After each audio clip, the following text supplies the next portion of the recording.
નમસ્કાર મિત્રો, કેમ છો? આશા રાખું છું કે તમે બધા સહકુશળ હશો. હું પણ સહકુશળ છું.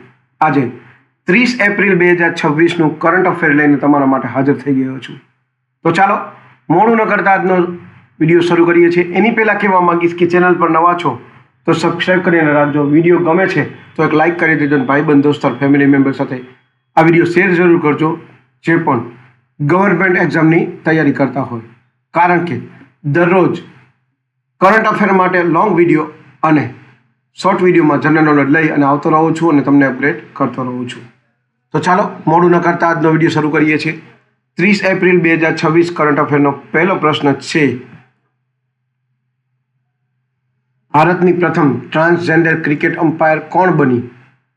સાચો જવાબ છે ઋતિકા શ્રી. બીજો પ્રશ્ન છે, ભારતનું પ્રથમ પ્રાઇવેટ ઓર્બિટલ રોકેટ કયું છે? સાચો જવાબ છે વિક્રમ 1.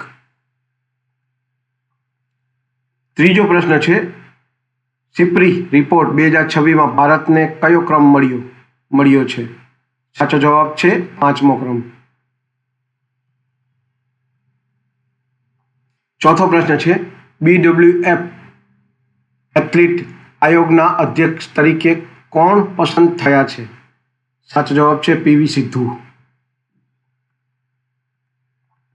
5મો પ્રશ્ન છે, ભારત અને ભૂટાન મિસ્ટિક માઉન્ટેન ટૂર કઈ સંસ્થાએ શરૂ કર્યો છે?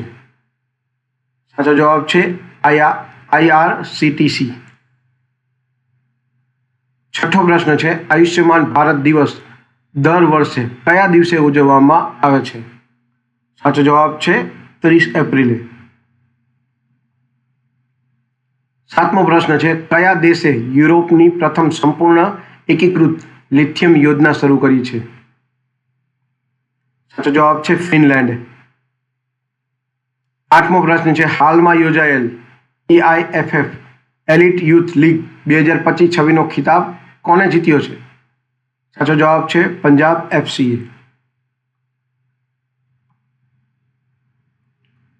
9મો પ્રશ્ન છે, કયા રાજ્યમાં ભારતનું પ્રથમ એકીકૃત પુનર્જ 3 સંયંત્ર સ્થાપિત કરવામાં આવ્યું છે? સાચો જવાબ છે ઉત્તર પ્રદેશ. 10મો પ્રશ્ન છે, ભારતીય સેના દ્વારા પ્રગતિ અભ્યાસના પ્રથમ સંસ્કરણ માટે કયા રાજ્યમાં 11 દેશોની મેજબાની કરવામાં આવશે? સાચો જવાબ છે મેઘાલય એટલે કે ઉમરોઈમાં. તો આ હતા 10 કરંટ અફેર અને તેના જવાબો. 30 એપ્રિલ 2026ના કરંટ અફેર અને તેના જવાબો. વિડીયો ગમ્યો હોય તો વિડીયોને એક લાઇક કરી દેજો. ચેનલ પર નવા હો તો સબસ્ક્રાઈબ કરીને રાખજો, કારણ કે દરરોજ લોંગ વિડીયોમાં કરંટ અફેર અને શોર્ટ વિડીયોમાં જનરલ નોલેજ લઈ અને આવતો રહું છું અને તમને અપગ્રેડ કરતો રહું છું. તો આજ માટે આટલું જ. જય હિન્દ, વંદે માતરમ દોસ્તો.